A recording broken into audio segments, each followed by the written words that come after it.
This is Valerie Bertinelli, and you're listening to Beyond the Plate with Cappy.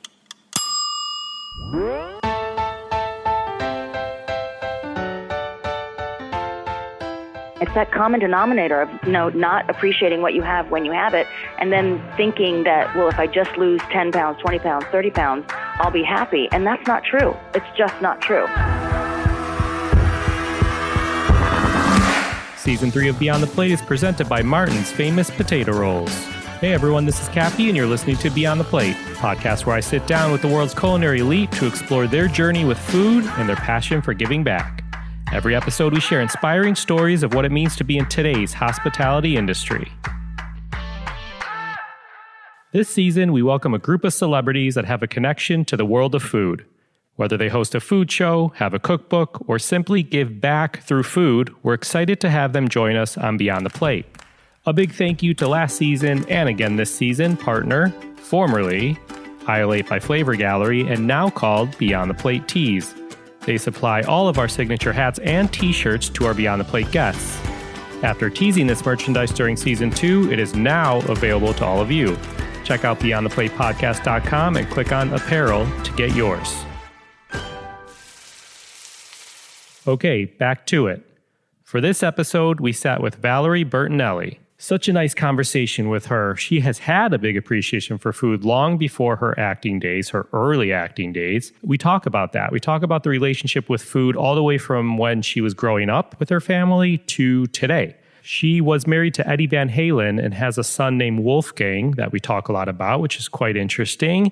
And my favorite part, we talk a lot about giving back, and she gets passionate and basically angry about it, which I love, about the whole notion of giving back in kids and hunger in America. And you're going to hear a lot more about that, which I didn't know what to expect going into, but I loved her passion for it.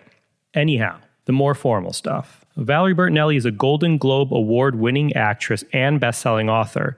At 14, she played Barbara Cooper on One Day at a Time. That series ran for 9 years. She starred in TV hit sitcom Hot in Cleveland.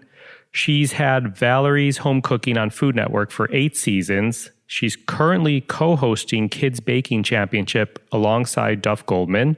And she's set to host a new series on Food Network called Family Food Showdown. She has a star on the Hollywood Walk of Fame. She authored New York Times #1 bestseller called Losing It and inspired millions of people to try to become their best and healthiest selves, which we talk a lot about.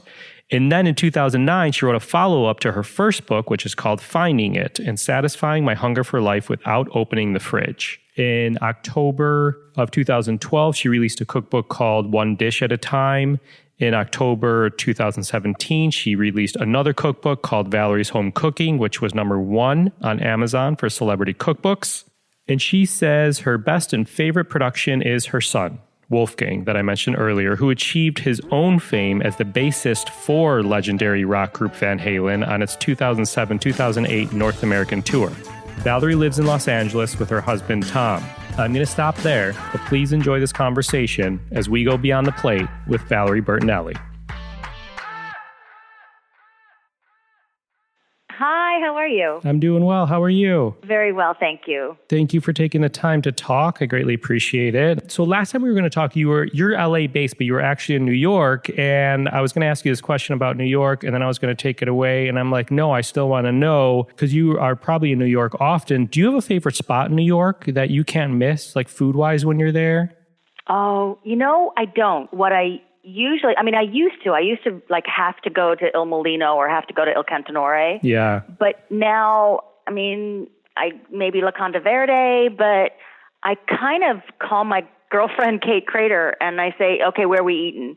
Because she knows the best. In fact, Joe and I went out there recently, and Kate just made all the reservations, and we went to a bunch of amazing places, none of which I can remember the name of. That's so funny. I saw that via social media because Kate is actually a friend of mine as well. Oh, I love her so much. She's incredible. So cool. She's the best. She's the best. So how do you feel? Obviously, New York has amazing food, but there's a lot happening in the LA area now. How do you feel about the food in LA versus New York? Like, is there a big difference? I especially enjoy the food in the Valley because I live in the San Fernando Valley, and it's gotten better and better and better. And now that Ludo has brought his restaurant, yes, Petit Bois here, It's heaven. In fact, my girlfriend is there more often than I am. And because I'll just say, hey, like, meet me at Petit Trois. She goes, oh, I was just there last night. I'm like, stop doing that to me. I can't get over there as often as you can. That's so funny. And Ludo came over to watch some football because Chrissy was out of town. I told him, do not bring wine. I don't need any more wine. Our wine cellar is overflowing. So he brought over, he knows how much I love his dressings. So he brought over 2 bottles of his dressing. He freshly made it for me. That's brilliant. I love him so much. I love that. Okay, so you're active on Instagram, and I saw you just posted an incredible throwback picture of yourself. Can you please describe this? Oh God, a friend of mine will show me these pictures he finds online, and I'm like, are you kidding me? Where do you find this? I have to post this. That was taken, I believe, for an Us magazine shoot in 1980. I want to say 1980. Nice. Maybe 79. And it was by a staff photographer at CBS. And we were just fooling around one time after when we had to do some official photos for CBS. And then we both said, well, let's just take some for me. And then they ended up being, Us magazine bought them or whatever. I don't know. That might have been how it happened. I don't remember much from the 80s. Who is that woman then versus the Val now? Well, that woman then was a 20-year-old child or a 19-year-old child. So who knows?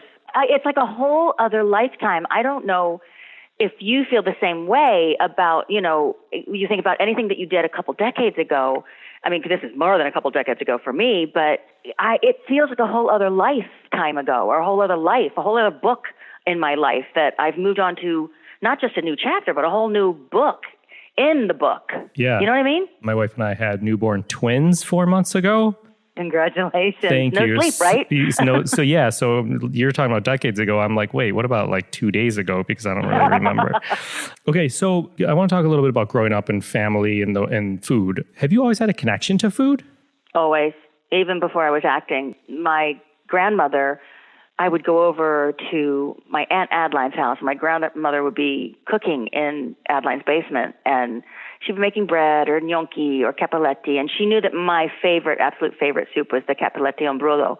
So she would make that for me especially. And I to this day, it still feels like I was the only one down there. I probably wasn't. Maybe the other kids and cousins were up around playing outside, but I wanted to watch Nonni. And then when she would make bread, she would make the cappelletti and brodo, and she would, do that beautiful little thing that you do with your thumbs when you're making the cappelletti. And she looked like an artist doing it every single time. I have an appreciation for it now that I wish I had had back then. I just knew I was going to get a tasty soup. So she would make it fresh, pop it in the boiling water for not long at all. And then pop it into some broth that she had, and then wait for the pasta to soften. And it was just so delicious. You were born in Delaware, right? I was. This was in Delaware. This was in Delaware. Okay. Mm-hmm. Got it. I feel like you've lived all over. I see Michigan, Louisiana, Oklahoma, California. But did moving around to all these different places influence your relationship with food? I think it did. Yeah, especially when I'm in Louisiana. That's where I started learning about crawfish and gumbo. And I mean, I used to make a turkey tetrazzini after Thanksgiving because I wanted to use up all my turkey. But after Louisiana, I'm like, oh, hell no, now it's gumbo. There's nothing better than gumbo the day after Thanksgiving. So yeah, it really does. Now, I wasn't in Oklahoma City very long. So, I was just there. I think we were there for 6 months. I was 15. So that didn't really sink in too much. I remember being a beautiful state, but other than that, I don't remember much about the food. Yeah. Was there like family dinners? What was a family table like? It was my mom constantly cooking. She, especially when we moved away, I would just remember her making our lunches in the morning and then making us breakfast while she made the lunches, or she would make the lunches the night before.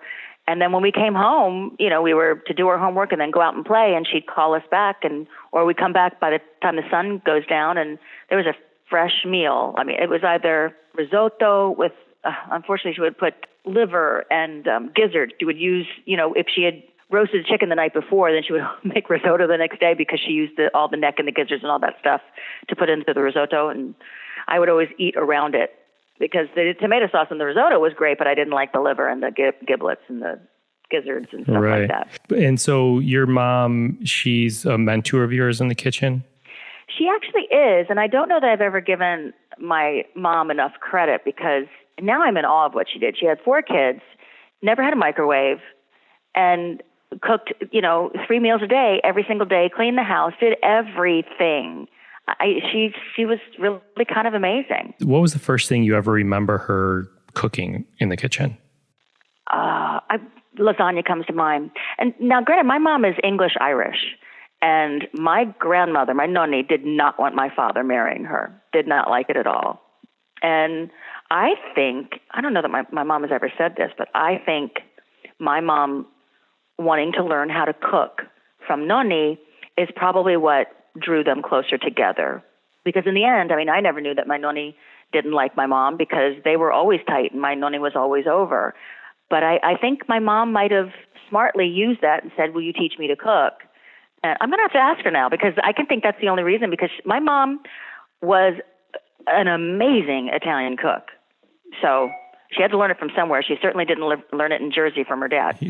Do you remember the first thing you made with her? It was probably lasagna. Now she bugs me all the time saying that I don't make the lasagna correctly because I use a bechamel because I just like the flavor of that better than ricotta. And she's like, it's not lasagna if there's not ricotta in it. I'm like, okay, Mom. Are there any dishes that you still remember that you kind of use today or riff off today?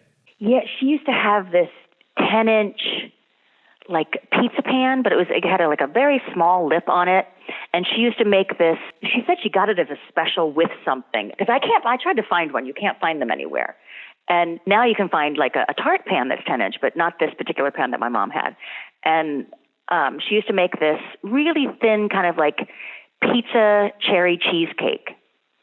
So she would say she's serving us pizza, and then she would serve us this cherry cheesecake, and it was so delicious. Ridiculous, because it was the cherries that came out of the can because they were so good. There's something about canned cherry, filling that is just so delicious. Some things you just don't need to recreate. You can just use the can. So do you try to make that or you can't because it's not the pan? I tried. She doesn't remember her recipe and she couldn't find it for me. So I just came up with my own and I couldn't find a 10-inch crust. So I used a tart pan. So it's like my, cherry tart. I think it's in one of my books. I think it might be in the new book. I'm not sure. All right. Well, you have a son, Wolfie, with musician Eddie Van Halen, and your Instagram handle is Wolfie's mom, which I love. How do you think Wolfie would answer the question, what's it like being Valerie's son? Oh, I don't know. I'd be too afraid too, because the one thing my son really learned is sarcasm as he was growing up. So he would definitely be sarcastic about it. I've had him on my show a few times, and he is... yeah, very sarcastic, but he's got a great sense of humor. So I just let a lot of it roll off my back. And I don't know. I think the answer would change on whether he knew I was listening or not listening. I know he loves me as much as I love him. There's no doubt in my mind about that. We were very, very tight. Now he's, going to be 28. So he definitely has his own life. He's got his, a new record coming out, and he's, an amazing musician. And I'm not just saying that because I'm prejudiced and I'm his mom. He really is phenomenal. He plays everything on it. He wrote everything on it. He sings everything on it. It's just remarkable. And he is incredibly gifted. And if you don't trust me, trust an amazing musician by the name of Edward Van Halen. He will tell you the same. I trust you on all accounts. So what do you love most about being a mom? It changes. The stage you're at right now is super fun because you're all getting to learn about each other.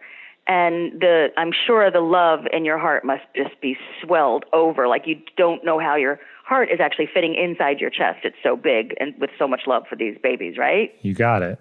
So, and then it kind of changes. The love always stays there, but it changes. It turns into respect. It turns into gratitude. It turns into humor. I love hanging out with him. I'll go over to his house just so that we can play video games together because we started bonding over video games by the time he was 3 years old. So I'm one of those moms that I don't give him a hard time about the video games. I dig it. And now you're married to Tom, who's like the nicest, kindest man that I've met. He's a sweet pie. He is. Does he cook? He's a great cook. Yeah, he's a really, really great cook. I've stolen some recipes from him. I just did something on the show the other day it's his espresso rub steak. And it is, I did a no-no. My culinary producer is a little upset with me because after I finished it and it was rested, I was afraid that I overcooked it, but the thermometer wasn't reading it correctly. So once we shut down and it was cut, I sliced it open after it rested and it was cooked perfectly because Tom showed me how to touch it with your finger to make sure that, and you can see whether it's jiggly or whether it's just firmed up or whether it's too firm. I was afraid that it was too firm.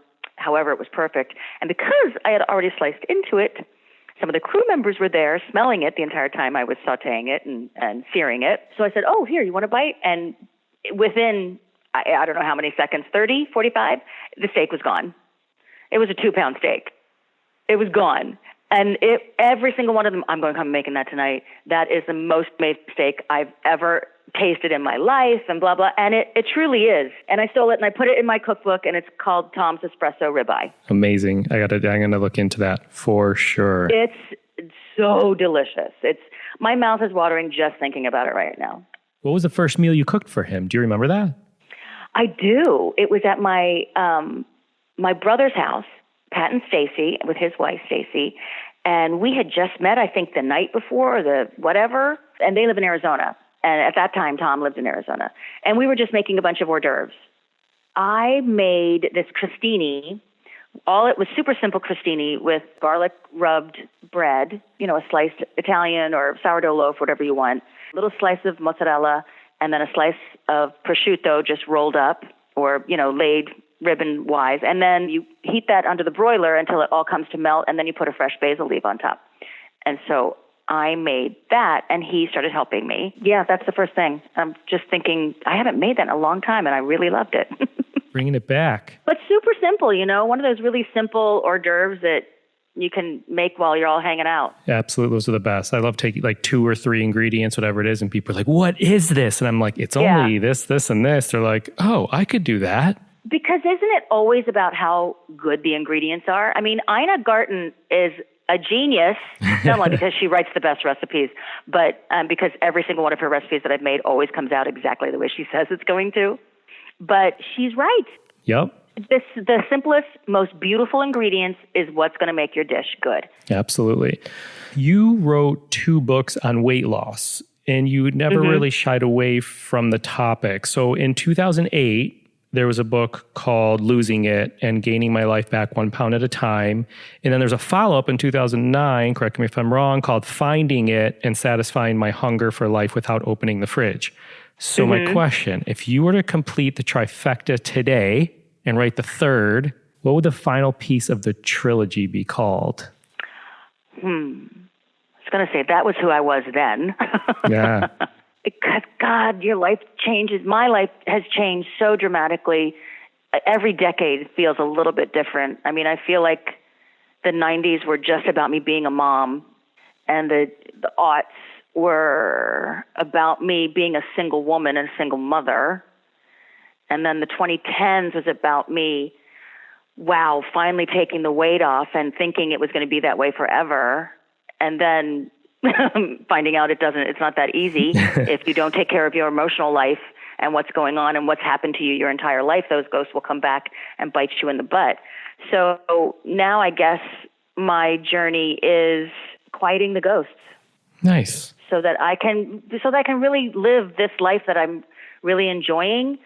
But I find myself having depression sometimes and just being sad for no particular reason except that I'm not where I thought I was going to be weight-wise. And I'm not going to let my weight run my life anymore. It's just so shallow. But it's also so understandable because it's something that almost every one of us go through. It's that common denominator of not appreciating what you have when you have it, and then thinking that, well, if I just lose 10 pounds, 20 pounds, 30 pounds, I'll be happy. And that's not true. It's just not true. You'll be thinner and you'll be able to fit in more clothes in your closet, but it doesn't necessarily make you happy. I agree. So what's changed in the last 11 years? Dealing with my depressive little episodes and having an amazing therapist and having couples therapy and not blaming my husband for whatever I'm going through and vice versa. And knowing that my body doesn't define me. It's what's inside. And what I'd love for one day and my goal is for my body to look like my mind and my heart feels. I love that. And I think your body really does express who you are, where you are at that moment. But the problem with weight gain is that when you start feeling coming out of that gray cloud, or you start appreciating yourself more and honoring yourself more, it still takes time for the weight to come off to look how you're feeling. So that's my journey I'm on right now. I want to look the way I feel. I love it. Thank you for sharing that. Your Food Network show, switching gears. How did your Food Network show, Valerie's Home Cooking, come about? I wrote my first cookbook in 2012. My manager knows how badly I wanted to visit Italy back, way back then. 2012, when was it? No. Oh, I don't even know. Anyway, he said, before I went to Italy, he said, why don't you, or after I went, oh God, time goes by and you don't even remember when and how it happened. I guess it doesn't matter because, I'm not under oath. So, before or after I went to Italy, he said, I think we could sell a show to Food Network. They do these travel shows, and I think it'd be great for you to go and find your heritage and, see where all of this came from, because you always talk about your nanny and your mom, and why not go find it? And I thought that's a great idea. So we went to Food Network, and they said, no, thanks, we don't want to do a travel cooking show, but would you like to do an ITK, which is an in the kitchen? And I said, you mean those 30-minute shows that are in the morning that I watch all the time and I have on my television all the time? I mean, I told Rachel that I used to record 30-minute meals because she always made it look so damn easy. And she was right, because she knows how to write a recipe too. Yeah. I mean, cooking does not have to be challenging, or you just need to use your imagination. By the way, did you hear it's coming back? Yes, I'm so excited. I can't tell you how excited I am for 30-minute meals. So excited. I saw that and my heart flipped. I'm like, I just love watching her cook. I said, heck yeah, I'll do it. So it took us a few years to put it together. And then I think, I'm in my 9th season right now, but seasons are so different. That's not 9 years. I think I've been on since for 4 years, or I don't know how many years. And I started doing, and before in the kitchen came on, they offered this baking thing with Duff Goldman, and I had previously met Duff, and I enjoy his company a lot. And I said, oh God, with kids and baking, that sounds like a blast. Sure, I'll do it. And now it's like this little phenomenon that, comes on twice a year now. That's airing right now, right? It's airing right now. Yeah. Excellent. And I mean, I kind of try to avoid it. I don't watch the show because I don't feel like crying all over again. Those are tough, those kids shows. No, I can't look. And I kind of know who's being eliminated because, well, first of all, the fans on Twitter let me know that it was really wrong of me to eliminate somebody. And I'm like, I know this has been the best lesson on how there is no way to please everyone at all, ever.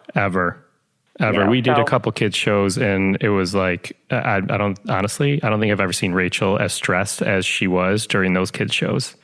It's hard. Because there's a fine line between giving them constructive criticism and them thinking they're never going to bake again. And I don't ever want any child not to think they should never bake again.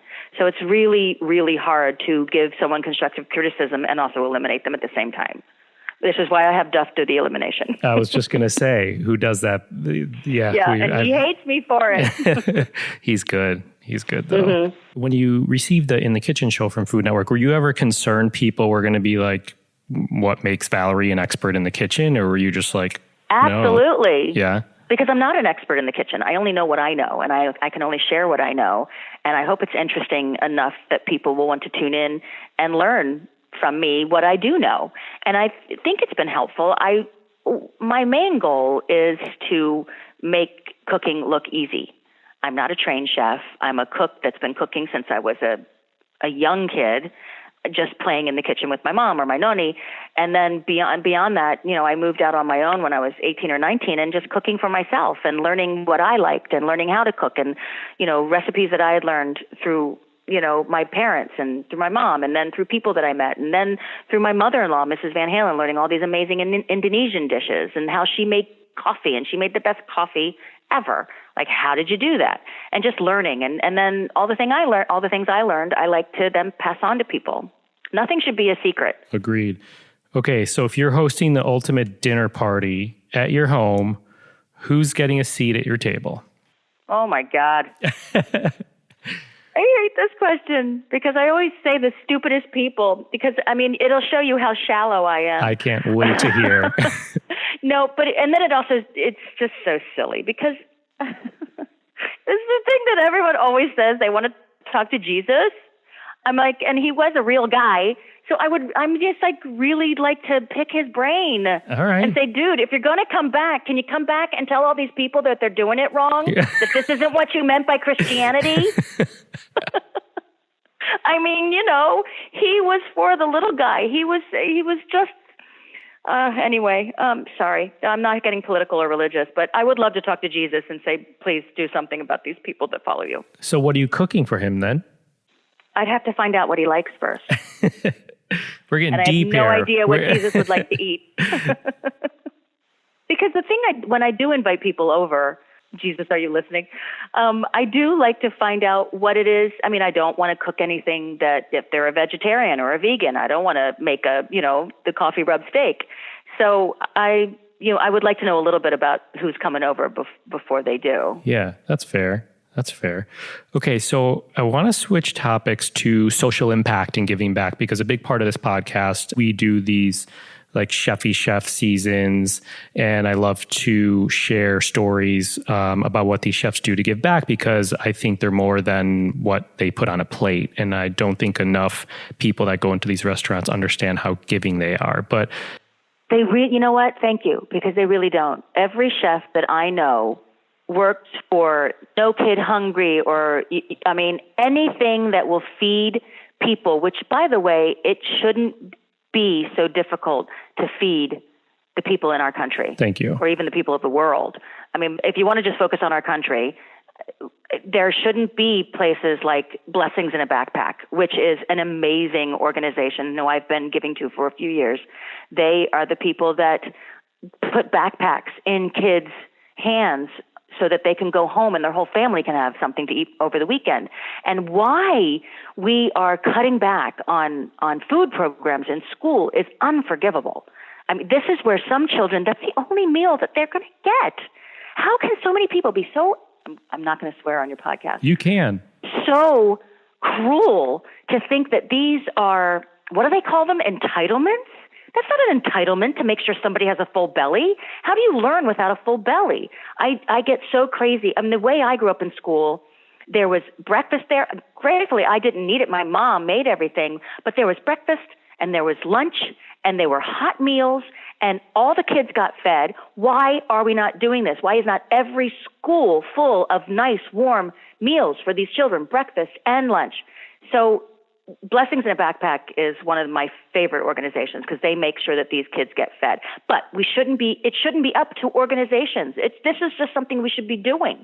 Instead of giving tax breaks to the top 1%, whatever they are, when they can afford. I don't want to get off on this. I'm starting to get so angry right now. No, I appreciate that because I do a lot of the philanthropic work with Rachel, with groups like Feeding America, who execute a lot of the things you're talking about, as well as I'm on the leadership council for Share Our Strength, No Kid Hungry. So the work that they do to get food in people's hands, like you're saying, these kids are going to school, and like you said, sometimes it may be the only 2 meals that they have that day. That's exactly right. Sake. Literally the only meal.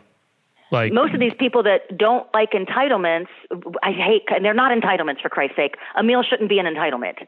It's just a natural thing that people are supposed to eat. And this is one of the richest countries in the world. And how we can't feed all of our children is beyond cruel. Cruel. Yeah. I loved you going off on that incredible tangent because, like I said, I do this with chefs and they thank me for giving them the platform to talk about it because they don't get to. And I think on this, quote unquote celebrity side, you hear about things, but they don't always get the opportunity to share their passion as you just showed for social impact. Are there, you mentioned Blessings in a Backpack, which, just to reiterate for people, kids and families in need, it sends them home with a backpack full of food so they can eat over the weekend. And then they bring the backpack back to the school, on the Monday.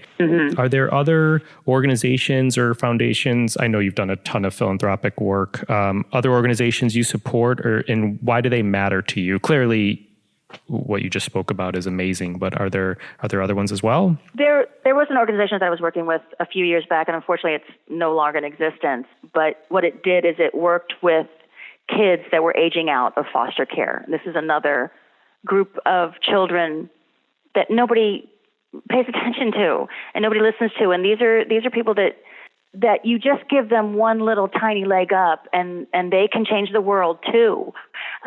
Just because someone is living in poverty doesn't mean they can't change the world. Poverty isn't something that someone elects to be a part of, and they shouldn't be punished for being a part of that. So I think if we could pay attention to a lot of the children that are aging out, because by the time they're 18, they are no longer given any help, anything by any state, any government.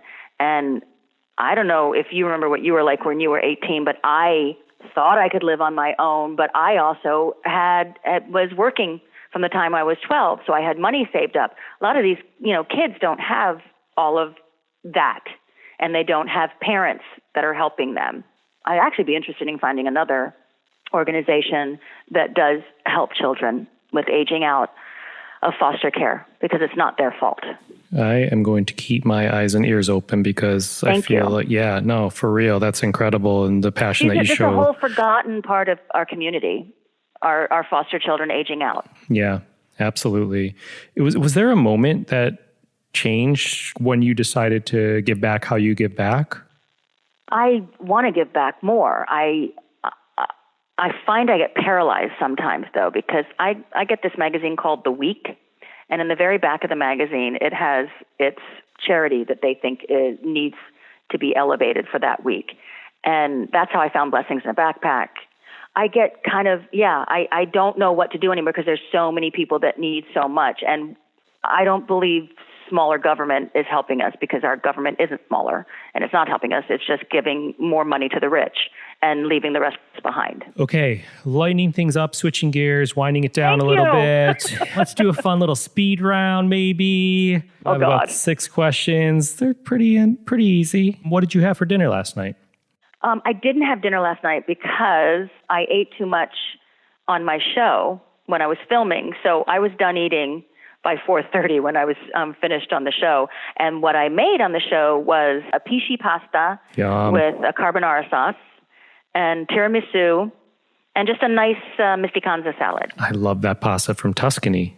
Yes, you knew. Popular in the Montalcino area there. It's so freaking easy and fun to make. You don't need a pasta maker. You just need your 2 hands. It's super fun to make. So good. But I kept calling it, during the show, I kept calling it pisci or peachy. So, again, I'll get raked over the coals because I never pronounce anything correctly. Of course. You're never going to satisfy everybody, ever. No. Yeah. Name a smell in the kitchen you love. Grapefruit.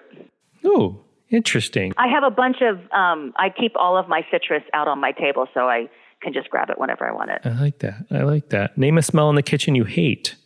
Fish. I love fish. I just don't like the way it smells 3 hours later. Yeah. Last dish you cooked that you screwed up or you weren't too happy with? It happens so often. I'm always making mistakes, but that's how you learn. You know what? I'm going to take that question back, because that's how I am too. Everyone's like, what's the last thing you made that you loved? And I was like, I never really I love things I cook, but I feel like when I cook, I could always tweak it to make it a little better. Exactly. Yeah. What's the most requested recipe by your husband? Well, the one I'm going to make tonight, right now, because he says, don't get on my hopes up, and then you don't end up making it. Because I tell him when I'm working, I really don't want to cook, but I really want to make this spaghetti rollatini because it's really delicious. Got it. And do you have a food guilty pleasure? Pizza. I just freaking love pizza. I love all kinds of pizza. I love pizza. Do you have a favorite pizza place in LA? Or in New York, LA? or Yes, anywhere. in LA. Well, in LA, I love mozza, and I love in Phoenix. I love pizza bianco. God, and in New York, Are you in New York? Are you a fan of like the slices or the whole pies? I do. I love them. Those are the best. Love them. Yeah. There's nothing like that. But I also love a good, brick, oven, pizza oven, that high 800, 900 degree where it gets black on the bottom. And I love, love, love that. Yeah, I agree. So if you're stuck on a deserted island, what celebrity chef are you taking with you? Oh, my God. Well, could I have more than just him there or her there? I mean, because I want to share them with people. Sure. Oh, God. I think it would have to be Ludo Lefebvre and his wife, Chrissy. Because, first of all, I enjoy their company so much. And he makes a mean fried chicken. Wait, I had it when he had the truck. Does he? Yeah. Right? He mean fried chicken. Yeah. It's just beyond good. Okay, in closing, I have a note here to ask you about your new Instagram handle. Wolfie's Meow? Yes. Come on, I'm following it now. Are you really? Of course I am. I'm just slowly getting it up. I'm trying to going back all through all my cat stuff. I'm going to have to come up with something for Luna at some point too. I have a cat at home, so. Oh, okay. My wife rescued it. My boys just crack me up, and I just think they're funny, and I'm just going to start putting up videos of them because otherwise, listen, if you look and see who I follow on my Instagram, it's cats and chefs. And I think makeup is like, I love this one woman who does this nail art. I can sit and watch someone paint their nails way too long. It's terrible. But I think the reason I do this is because I get concentrating on recipes too much, or I get concentrating on how everything's going and how I'm going to do the show and what I have to do in the show, that sometimes I just need to brain fart. Sure. And that's what Pokemon is good for me too. I just like to play Pokemon, collect a few Pokemons, and then I'm like, I've brain farted enough. Now I can get back to work. Hilarious. I love it. All right. What's next in the wonderful world of food for Valerie Bertinelli? Did I hear you are or were growing grapes for wine on your property? Yeah, we make our own wine. This is Tom's baby. Okay. He's in charge of it all. He actually got Peter to draw the label up, Peter Stugard, which is Joe Stugard's husband. If anybody knows from My Last Bite, Joe, she's now Low Carb Joe, and I love what she's doing with her low carb stuff. But yeah, we have about 200 some odd vines in our backyard on a hill in Studio City, and Tom makes his own wine. How fun is that? Yeah, it's actually getting really, really good. The first year wasn't so good, but it's really actually getting good. And then we've been using some other grapes that we mix it with, and that's even getting better. Very cool. So he has named his wine after his cat, Batman, and maybe I'll start putting some on the Wolfie's Meow so people can see what we drink. But we don't sell it. It's just really for us and our friends. Yeah. Can I find the label somewhere? Where would the label be? I don't know. I'll have to post one. I think I might have posted one. I'll have to post one soon. All right, cool. What else? So TV show's on right now. Kids Baking is on right now, and then I'll go back and do a new season of Kids Baking in May, and I'm doing Valerie's Home Cooking right now. Hopefully we'll have enough to last us through the year. I have a new show called Family Food Showdown on Food Network coming on March 3rd. It premieres. Really fun show. Families vie against each other for $10,000 in 3 rounds. And it gets pretty intense. It's a lot of fun to watch. The families are so amazing. Again, the only thing I hate about it is watching some of these families have to, not make it because they're all so good. But we have great chefs joining us. We have both Botalgios. Antonia LaFaso comes on. I love Antonia. Got quite a few people. Molly Ye did a few. Clinton. We've got some fun people coming on and judging. And so I'm just grateful I don't have to judge. I can just enjoy the families and enjoy the judges and just tell everybody where to go and what to do. Yeah, I'm going to check that one out for sure. It'll be fun. Closing here, what advice would you give to a young Val Bertinelli? You mean a young me or young someone who wants to act or wants to be in the business? Or a young actual me? A young actual you. Truly, dear girl, do not sweat the small stuff. and don't listen to the negative voices in your head. Thank you, Val. I appreciate your time. Thank you. It was fun. Quote, and you're getting 2 of them this time. First one, and why we are cutting back on food programs in schools is unforgivable. This is the only meal that some children are going to get. Next quote, this is one of the richest countries in the world, and how we can't feed all of our children is beyond cruel. Thanks again to Valerie Bertinelli. Please find more on her at valeriebertinelli.com. Join us next week when Beyond the Plate presents Just the Plate, a short segment where our guests describe a dish or a recipe that is meaningful to them. Val shares her recipe for zucchini rollatini, one of her current go-to recipes. You can find me and keep up to date with this podcast across all social media platforms at On Cappy's Plate, or go to beyondtheplatepodcast.com. Beyond the Plate is on Twitter at BT Plate Podcast and Facebook. Season 3 of Beyond the Plate is made possible with the help of our friends at Martin's Famous Potato Rolls. Martin's Potato Rolls are the #1 branded hamburger bun in America, and as I like to say, they can make almost any burger taste better. And you probably heard me teasing Martin's at a work event that I had coming up, and they were a hit. We probably served over 5,000 portions of food, all on Martin's Potato Rolls, at an annual event I do with work during South by Southwest in Austin. Martin's believes in giving back to their community. They support hundreds of charitable organizations such as food banks, after-school programs, disaster relief, and others. To learn more about Martin's, visit their website at potatorolls.com or follow them on social media at Potato Rolls. Martin's, we thank you. This episode was produced by myself along with Ian Cohen, Joe Yeaton, and Sean Petrosian. Thanks to Andrew Glad. Our music has been composed by Goldford. Find him at iGoldford. As always, a special shout out to my wife, Katie. Please rate, review, and or subscribe to this podcast on your listening site of choice. Thank you for listening to Beyond the Plate. I'm Cappy, and remember, there are never too many cooks in the kitchen.